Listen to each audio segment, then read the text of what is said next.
இப்போ உங்களுக்கு 16வது லெவலில் பற்றி காட்ட போகிறேன். அமலன், கமலன், விமலன் ஆகிய மூவரிடம் இருந்த பணத்தொகைகளை கீழே சோடி சோடியாக சேர்த்து தரப்பட்டுள்ளன. அமலன் கமலனிடம் ரூபாய் 270, கமலன் விமலனிடம் ரூபாய் 290, அமலன் விமலனிடம் ரூபாய் 280. எனவே அமலன் கமலன் விமலனிடம் இருந்த பணத்தொகைகளை முறையில் கேட்டு இப்போ சொல்லி இந்த கருத்து சொல்லியிருக்காங்க. இப்போ நாங்கள் மூணையுமே கூட்டுவோம்.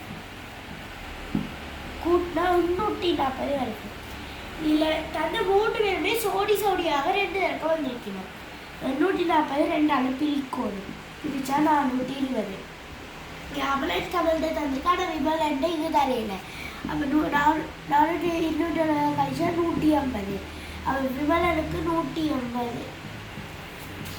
இப்போ 280லேருந்து 180 கழிச்சா அமலனை விட வரும் 130. அமலனுக்கு 130. இங்கே 150 இருக்கு. 290லேருந்து 180 கழிச்சா 140. இப்போ கமலனுக்கு 140. சென்னை கூட எங்களுக்கு 270 சரியாக வருது. இப்போ வரத்துக்கு அமலனுக்கு 130 ரூபா.